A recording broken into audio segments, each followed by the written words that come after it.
Yes, guys, we are back. Welcome back to the channel. Welcome back to another video. Big up to every single one of you that's locked in. You guys already know what to do. Hit the like button, subscribe as soon as you guys get into the video. And yeah, welcome back to another episode of Keeping Up with the Chelsea. An absolute circus from top to bottom. Here's me thinking we were going to have a peaceful international break. No real dramas.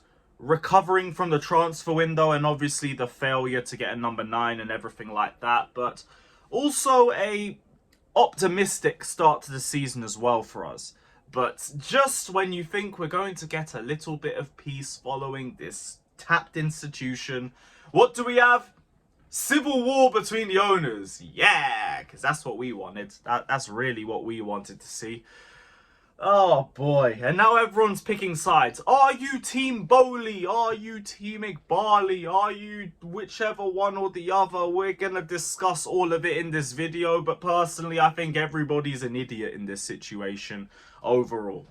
But yeah, this is our circus. This is our circus. This is the process that we were told to believe in. Project 2030 and all of that. And these men are trying to kick each other out of Project 2030. Oh my goodness. So, we got the news that dropped, I think it was Friday night? Yeah, Friday night. I did a stream on it a few days ago as well. So check that out as well, people. I'm going to leave that in the description below. But Clearlake and Todd Boehly are weighing up their ownership options. And it is just that for now. For now, it's only that. But both of them are looking at ways to buy each other out. Now, the relationship between Clearlake and Boehly has allegedly deteriorated in recent months. According to Bloomberg, according to Matt Law, according to a lot of business sources and Chelsea sources, due to a bunch of different reasons. Differing opinions on Chelsea's recruitment policy, on the team's underperformance, and also the failure to make progress on building a new stadium has all contributed to the rift between Clearlake and Boehly, and now each one is looking to buy the other out. And personally, it kind of feels like to me like one of them is just trying to buy out the other so they can just assume all blame to that party. Because why would you two go into business with each other in what was going to be a long-term project, or that's what you've told us from the start, all to want to blame each other and buy each other out? It is very weird to me. It's very weird. And I want to be careful with my wording because I don't want to be the sort of guy who's telling billionaires how to work, because there's a reason why they're billionaires and man's sitting in the carefree corner, first and foremost. But it does seem really, really stupid to me that you man had a process that was going to take years and now you lot want to buy each other out within 2 years. And then I look at the reasons behind it. The team's underperformance, I put that solely down to your crappy manager identification, which you all have to take issue with. That's all your fault. In terms of the failure to make progress on building a new stadium, I don't even know how that's a factor, if anything, because even Roman Abramovich struggled. Roman Abramovich couldn't get any further progress on building a new stadium. We had to get rid of our old plans because it expired in the time that it took for us to even get it started. So I'm not surprised. The Els Court project was gone. We lost Battersea a decade ago. There's nowhere nearby that we could potentially move to now. The Stoll mansions that we bought to try and expand the bridge aren't going to be available for us until I think 2026. So you have to wait another 2 years anyway. Or someone can correct me if I'm wrong. But you still have to wait a bit of time for us to even be in that position because we're not getting it immediately. If you want to have any sort of plan to move Chelsea away from Chelsea, you have to get all the Chelsea pitch owners on side. And we know how difficult that's going to be. So I don't know how they can blame each other for that. I mean, it was just part and parcel of buying the football club. Figuring out the stadium was always going to be a plan that probably exceeded 2030 in the first place. So I don't get how that's a problem. In terms of the recruitment policy, now I know there's been similarities with what they're both looking at, in terms of they both agree with the youth project, they both agree with the multi-club model, They agree with the whole data analysis thing. Apparently, Boehly's meant to be making more exceptions for older and more proven players, apparently. But even if you look at this window, I feel like you saw a happy medium.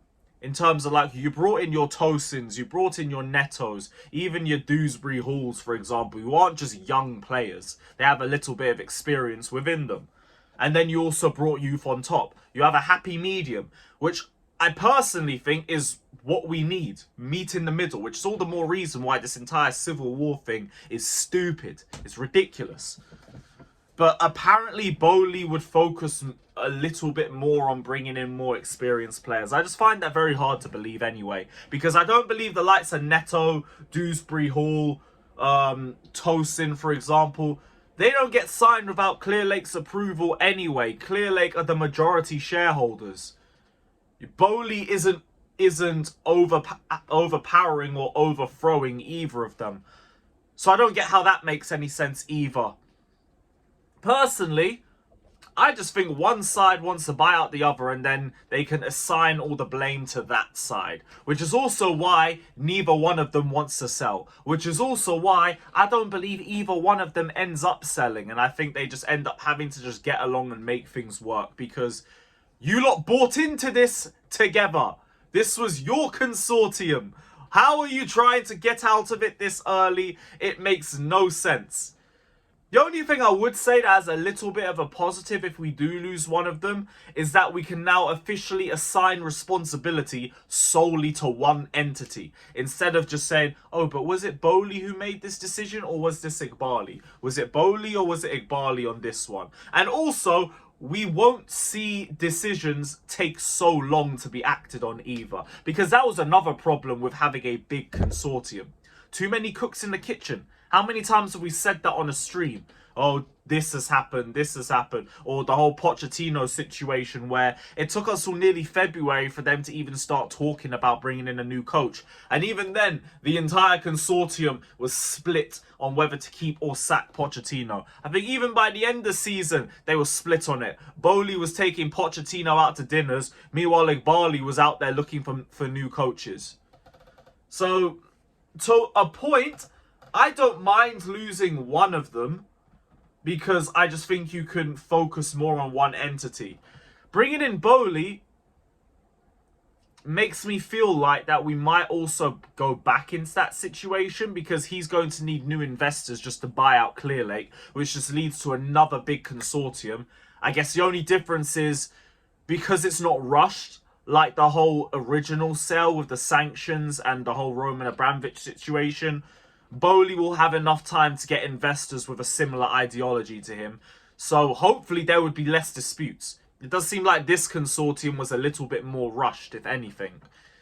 But ultimately, like, if people ask me, what are you? Are you Team Boehly or are you Team Egbhali? I'm Team Chelsea. You guys were meant to all be on the same team. Now you lot are splitting over, personally, I think stupid reasons. The recruitment policy is something that you guys all seem to be in agreement with. The stadium was going to be a long situation anyway. The team's underperformance is not solely down to either one of you, it's down to all of you. So, stop being stupid about it, personally. Like, just get along. But I also think it's going to end up in that situation anyway, because neither one of them are going to sell. And if you sell, you admit defeat.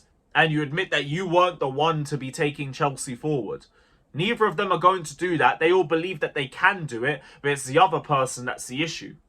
So, personally, I think they just need to have some more talks and just get over it and move on. And I feel like it's going to end up in that situation anyway. But, oh, we'll see. We'll see. This is such a mess. It's such a mess of a situation.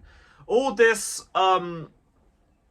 seems like it's based off us failing, if anything. It's because we haven't succeeded in the last 2 years and someone's got to be the fall guy for it. Guess what? You're all the fall guy. It's as simple as that. It's as simple as that. But I do feel like I've tried to simplify it, but I feel like I've also made a mess of it because this just feels like a messy-ass saga with no real solution to it because neither one of them are going to sell up. So it's just a big load of waffle about nothing. But hey, let me know your thoughts down in the comment section anyway. Let me know what side you're on. Are you team Boehly or are you team Egbhali? Or are you team I don't give a damn like me? Let me know, because I'm not picking a side in this situation. I am sitting comfortably on the fence because what is the point? What is the point? You man did Project 2030, so stick to Project 2030 and stop waffling. Past that, please get the football back. Please get the football back so we don't have to have this crappy dialogue anymore. We'll be back tomorrow. England are playing. I think it's England versus Finland. So keep a lookout for that. Keep a lookout for that. And we'll see you guys soon. Big up to everybody that's locked in. Hit the like button, subscribe, all of that. We'd be in a much better position if you didn't hire Poch. And yeah, up the Chelsea. Up the Chelsea.